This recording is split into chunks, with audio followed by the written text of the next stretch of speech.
and white. So Macy, let's take a lucky guess. What color is this? That's orange. Good job. It's blue. Oh, it's All right. Down here it looks like it's white, but any other? Oh, who said it? yellow. Yellow. What about on the top right? That's red. A red. That's right. See, y'all see it? Down here? Green. I heard green. Green. I know. It's 2022 and I still don't have a color printer, right? Help me out. I feel like they should like undo that instead of a bunch of microwaves. Hey, I have my own printer, so that's okay. Like they just All right. ordered a ton of microwaves. So if we're looking at, Macy, well, we're recording, stop it. Whoever's watching this, all they heard was microwave and the lesson was microwave, and that's it. But that's okay. All right, when we are looking at probability and specifically geometric probability, let's say I want you to find the probability of landing on red. It's obvious, it's gotta be what? 1/4. Let's say we're looking for the probability this time of not red. How many sections are not red? 3/4. Do we get the idea of that? Okay, so let's move on to the very bottom and talk about two phrases that is very important. Bless you. The first word is going to be theoretical. Theoretical versus experimental. Experimental. Experimental? I spelled that wrong, right? No, there's no E. No, right here? Oh wait, no, never mind. Experimental. Does that work? Yeah. Oops. I think that's right. To me, that looks right too. All right. So from there, what is the difference between theoretical and experimental? Sadness. Correct. What else? Wait, sadness? What is something that is actually happening in real life? Is it theoretical or experimental? Experimental is a reality. Now, in my hopes and dreams, hopefully theoretically, as long as my students are in class, they should all make 100 on every single assessment. That's theoretical. So in an ideal world. But then we all have bad days, right? So that's completely fine. And another way to look at theoretical is it's the mathematical portion. And we're looking at theoretical on every single one of them. Otherwise, we would have to actually do a little tryout with the experimental, but we're not going to. So let's go on to the back.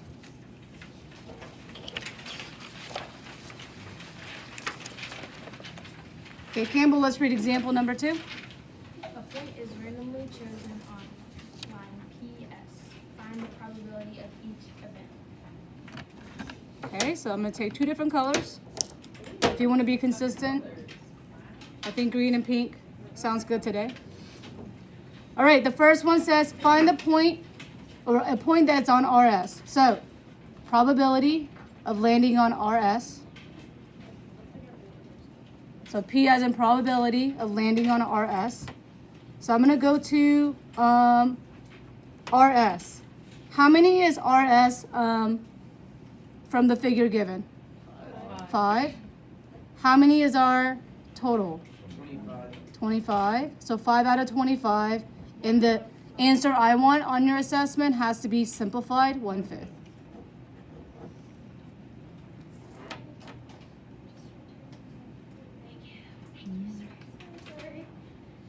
How sorry? Very sorry? Okay. Have a good day. We should put on your starring whoever. Okay, moving on. Now let's look and see what we have for the following. The point that is not on QR. So let's write out probability of not on QR. So how many are not on QR? 12. And it's out of how many still? 25. So I'm going to add on to this. So we have A, B, and C. I want you to add D. Because I want to talk about difference between or and. So let's kind of bubble something off right here. You guys ready? So how many colors am I holding up right now? 2. So if I ask you, do you want green or pink? How many choices do you guys have? 2. All right. you have two choices. We can choose Okay, not so to. you can, no, you have to choose one or the other.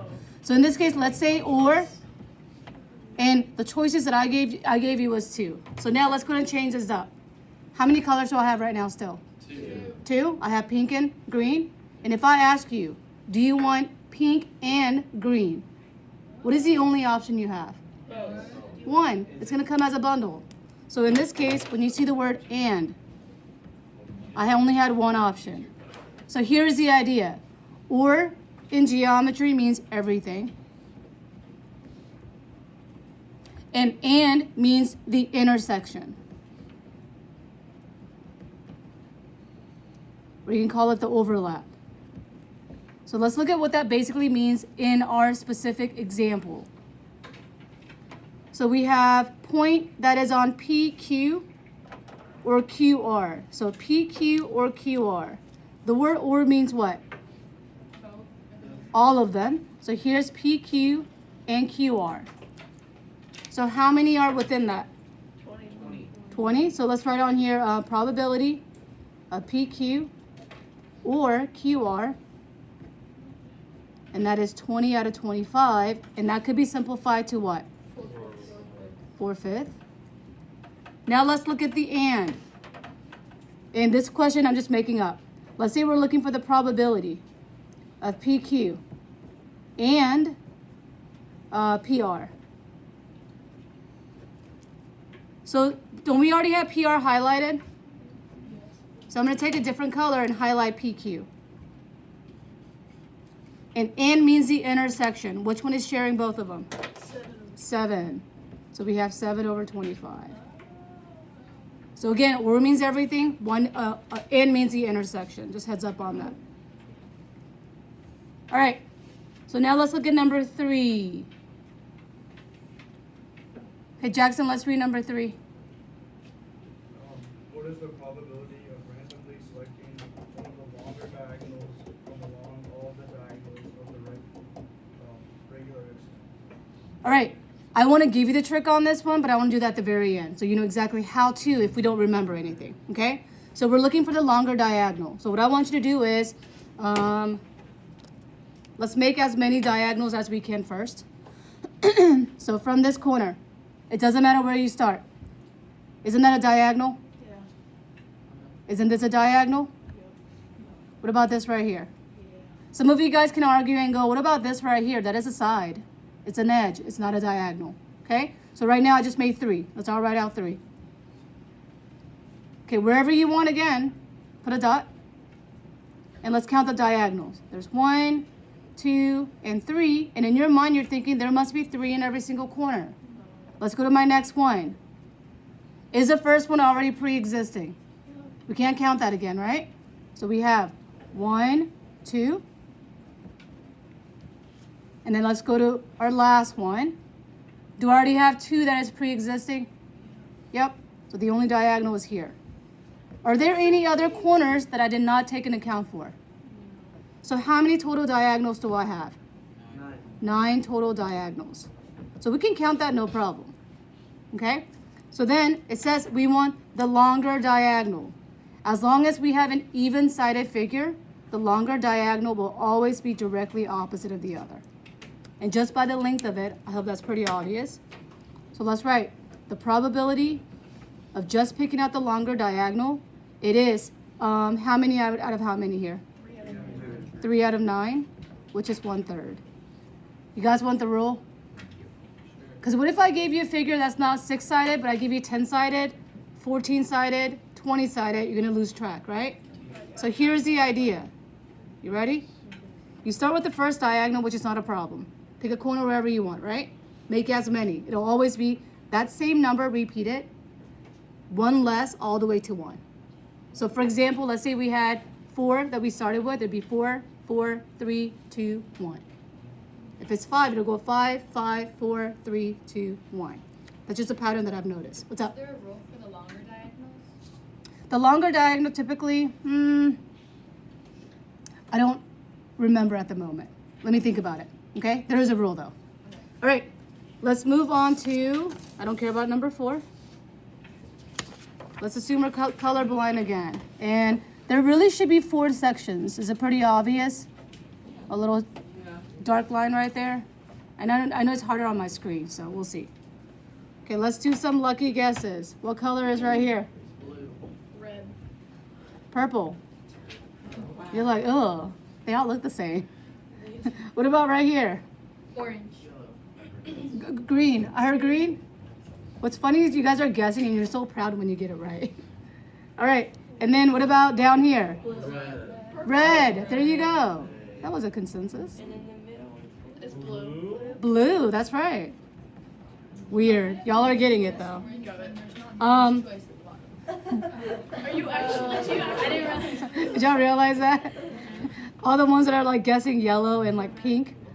Now we're like, oh, we don't know how to read. Not only did she guess like really wrong, but she sounded really Really wrong. really orange. Well, it kind of looks like orange. All right. It's black and white. So I'm gonna move on. Can't you tell me? There's actually supposed to be a number within it as well. So I'm gonna write on here the green is 108 degrees. Blue is 140. That's supposed to be given to us Why is green 108 degrees? because it's given. On the original, if it helps, it actually has numbers in it. But as we start printing, sometimes the printer doesn't have a good day. That's okay. All right. So with the partner, let's find out the probability of A, B, and C with the neighbor. Neighbor. Y'all can talk now, right? Neighbor.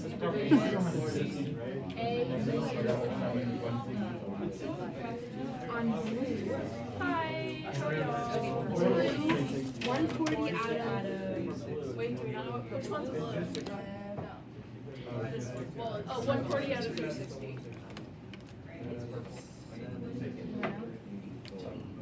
What? 360. And if you divide that by 10, it's 14 out of 36. Divided by 2, it's 7 out of 18. 7 over 18.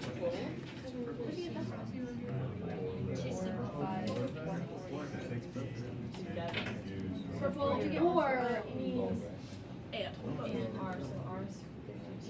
No, it's No, four. or means both. 360. Wait, what was it? 7 or means which means purple. 60 and 52. 60 and 52 is was it 100? Yeah, 112. And then 112 out of 360. And if you divide that by 2, you get, what is it? 56 over. Oh, that's 180. And you can also divide that by 2, which is 25, and this is 27. Over 90. Yep, 45. 14. That's what 5. That's just 7. So we're down to 14 over 45.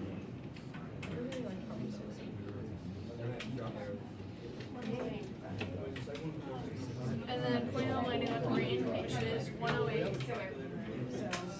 360, right? Which is pretty good. 54, 180, and then 27 over 90. Wait, that's divisible by 3. All right, 15 more seconds. 9 over 30. Yeah.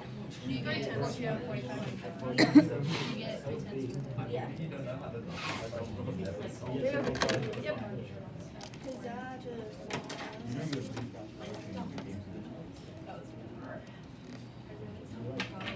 Okay, let's check.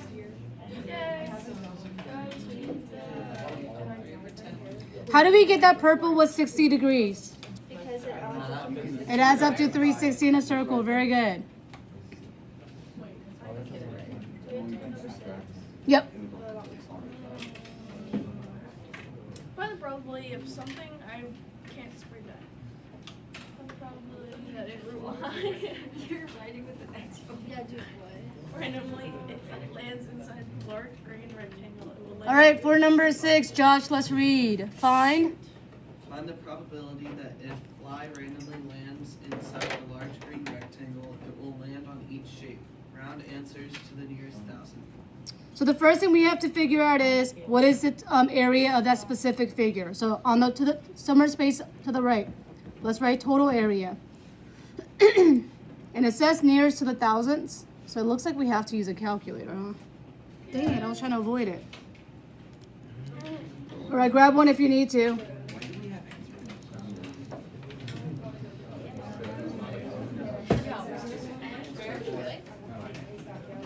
Total area, 1,400. Yeah, 14. Well, not 1,000. Is it 1,400? Oh, yes. Apple has And then we have the circle. Do we really need to do the circle? The circle is Well, why not? Pi r squared. So we have, it was Pi Day already. you're right, Pi Day was in spring break, right? Pi Day is done. Pi Day is done. I feel like we should have brought some pie to school. Why didn't you? No, today. We have tomorrow. There we go. Wink, wink. This square is I made a pie over break. All right, for the square. I know it's 100 each, but how many are there? 2. So I'm just going to say 200. Cool. Now for the trapezoid, let's do a recall of the formula. It's been a while. It was the height times base 1 plus base 2 divided by what? 2.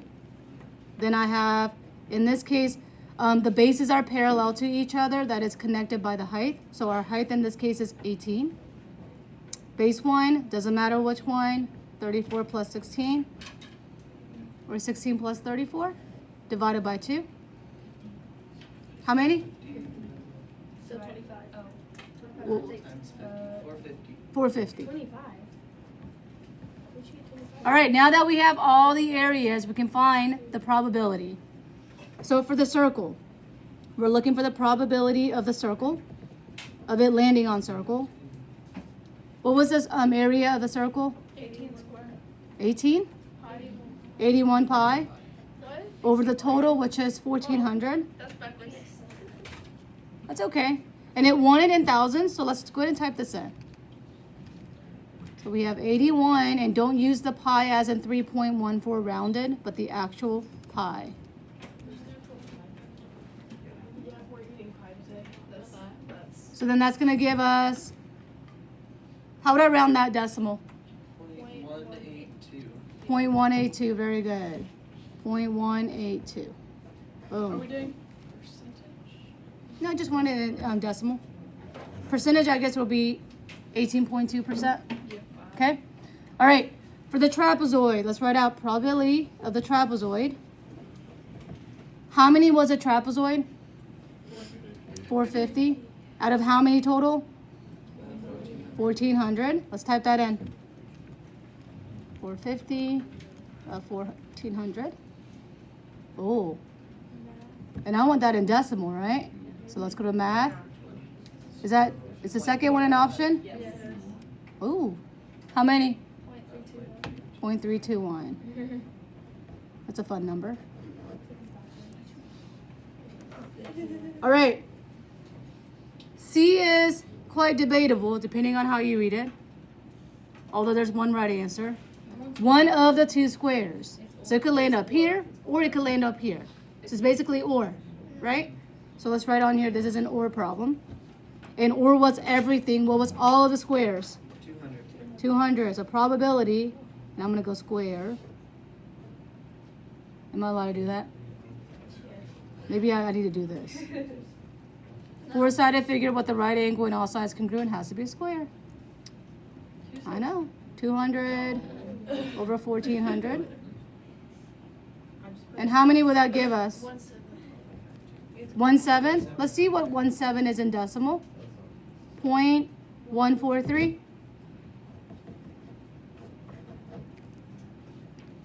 Okay, do I have another or question on this one? Yes.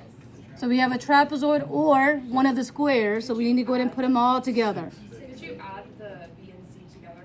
B and C together. Could I add B? Because that's a Ooh. trapezoid and one of We're gonna look into it after the traditional way. I like that. I like the way you were thinking. Trapezoid or a square. They're both So our trapezoid or square, or means everything, so we're looking at 650 over 1400. Right, Campbell? So that's gonna give us how many? 464. 0.464. So then, let's see if that is true. Could I add B and C together to get D? Is that true? Good observation. What's up? When I add this one and this one, will give us that, because or was everything, and B and C was part of everything of D. But I thought D was one of the squares. That was also one of the squares of the. Oh, right. Oh, all right. Last one. Okay, Kylie, let's read the last one.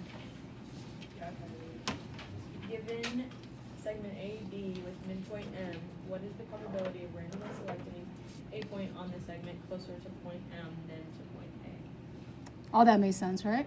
Yeah. Okay. So let's go ahead and start with our segment AB. And what else do I know about this? That there is a what point where?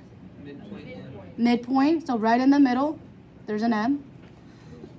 So I need to figure out, is it which is closer to M than point A, as in the probability. So let's write out probability of being closer to M.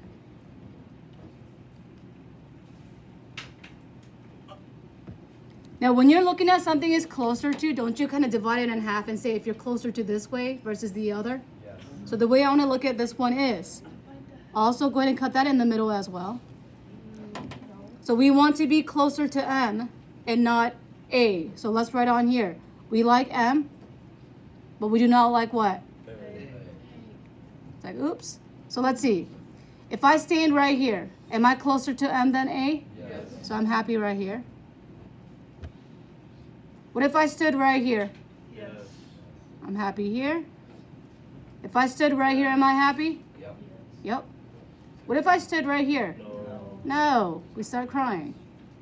So how many happy faces do we have? 3. Out of how many faces? 4. Boom.